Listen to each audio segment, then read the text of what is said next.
గారి కష్టం ఏంటో తెలుసు ప్రియారా, హాగరి ఏడుకంటే తెలుసు అయ్యా. అయ్యా నేనే తప్పు చేయలేదు, కానీ ఎందుకు ప్రభు ఈ పరిస్థితి, ఎందుకు ఈ వేదన, ఎందుకు ఈ కష్టం, ఎందుకు ఈ బాధ, ఎవరికి చెప్పుకోవాలో తెలియక అరణ్యంలోకి వచ్చి కేకేస్తుంది యేసయ్యా. దేవుడు ఆ ప్రార్థన విన్నాడు, దేవుడు ఆ స్వరాన్ని విన్నాడు.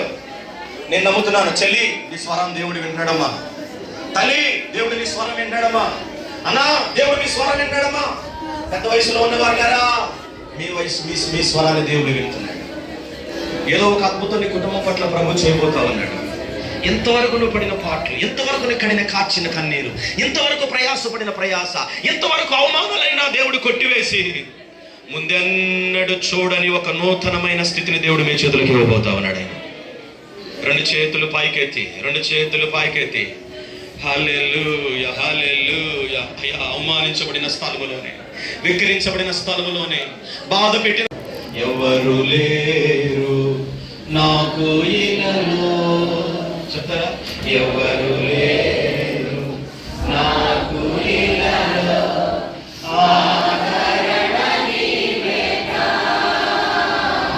పిలవాలి. ఆనందం నీవే, దేవుడు నిన్ను చూస్తా ఉన్నాడు. అవును ప్రభువా, ఆనందం నీవేగా, సర్వోన్నతుడా నీవే నాకు ఆశ్రయ దుర్గము. ఎవరు లేరు నాకు ఇలలో, అవును ప్రభువా, ఎవరు లేరు నాకు ఇలలో, ఆదరణ నీవేగా యేసయ్యా, ఆనందం నీవేగా, ఆయన మీ స్థితిని మార్చబోతా ఉన్నాడు. ఆనందం నీవేగా, నీ దినములన్నిట ఎవరు నీ ఎదుట నిలువలేరని యెహోషువతో, నీ దినములన్నిట యెహోషువతో వాగ్దానము, అదే వాగ్దానం నాకు చేసేవయ్యే పథకాల సభలు ప్రభువా, వాగ్దాన భూమిలో చేర్చి. అవును, నేను కూడా అడుగు పెట్టబోతున్నాను. వాగ్దానము, నా పిల్లలు అడుగు పెట్టబోతున్నారు, నా కుటుంబం అడుగు పెట్టబోతా ఉంది. వాగ్దాన భూమిలో చేర్చిన సర్వోన్నతుడా నీవే నాకు ఆశ్రయ. నీ వంటి ఆశ్రయం ఎవరున్నారయ్యా? సర్వోన్నతుడా నీవే నాకు ఆశ్రయ. ఆఖరికి మాట చెప్పు ముగించుకుందాం. ఎవరు లేరు, చెప్పండి. నిలబడేవారు ఎవరున్నారు? నా కష్టాల్లో ఉండేవారయ్యా, నా జీవితంలో నీ ఉండే దేవుడు నువ్వు ఒక్కడివే కదా, నువ్వు ఒక్కడివే. పిలుస్తున్నానయ్యా, మనసారా దాటిపోవద్దయ్యా, దాటిపోవద్దయ్యా, దాటిపోవద్దయ్యా. ఆదరణ నీవే, నా పరిస్థితులు మార్చయ్యా, నా పరిస్థితులు మార్చయ్యా. ఆనందం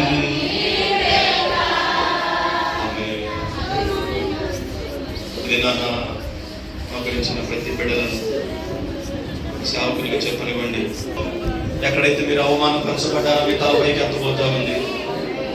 ఏ వ్యక్తి అయితే నిన్ను అపయాళనగా మాట్లాడారో ఆ వ్యక్తి నీకు భోజనం పెట్టబోతున్నారు. ఏ మనుషులైతే నీ ఆర్థిక స్తోమతను చూసి ఏంటి నీ పేదరికం, నీ పేదోడు అని అరిశారో వాళ్ళు చూస్తూ ఉండగా నీ పిల్లలను ధనవంతులుగా దేవుడు మార్చబోతున్నాడు.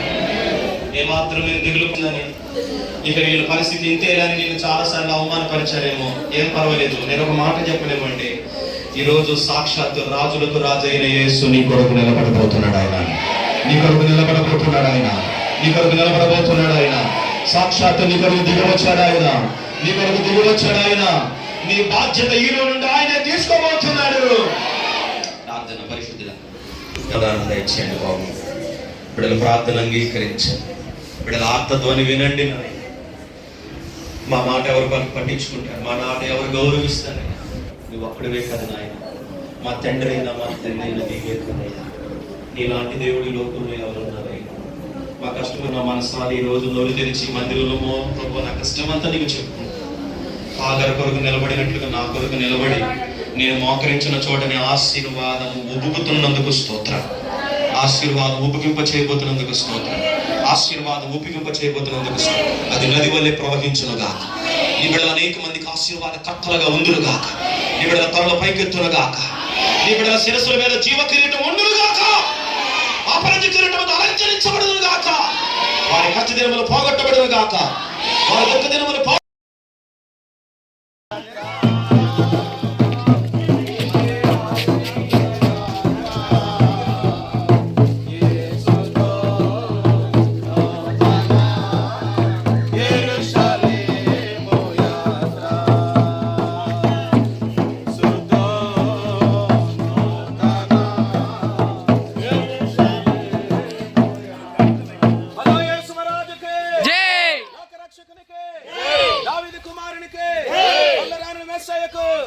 రాజుల రాజుకే ప్రభుల ప్రభుకే దేవాతి దేవునికే హలో యేసురాజుకే దేవుని స్తుతించుడే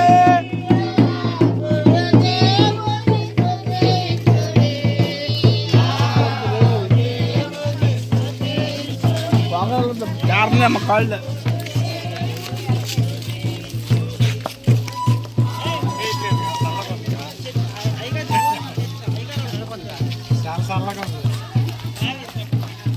అధ్యాయము 3వ వచనం నుండి 2 మాటలు చదవండి. అందుకు యేసు అతడితో క్రొత్తగా జన్మించితేనే గాని అతడు దేవుని రాజ్యమును చూడలేడు. మీతో నిశ్చయముగా చెప్పుచున్నాను. అందుకు నికోదేము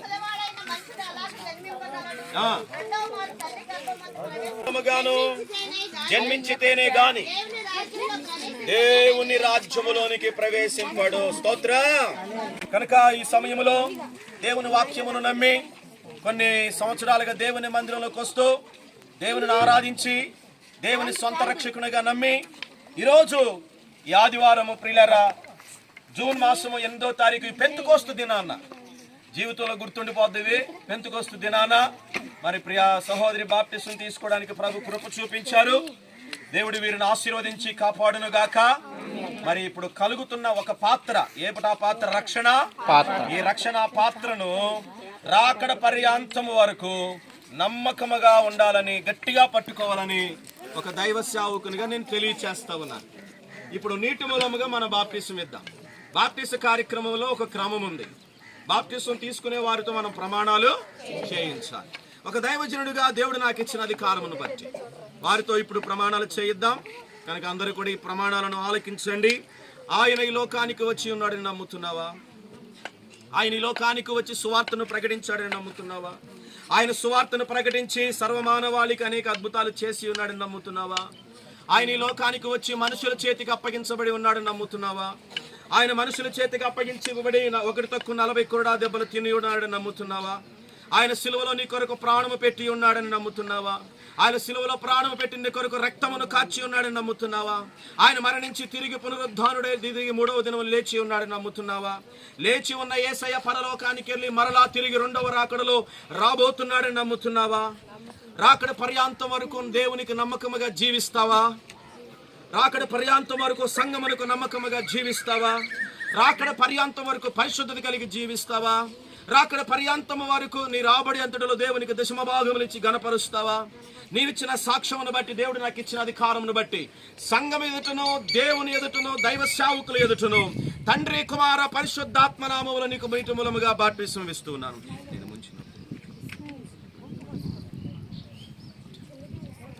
తండ్రి కుమార పరిశుద్ధాత్మ నామములో నీటి మూలముగా బాప్టిజం ఇస్తున్నాను.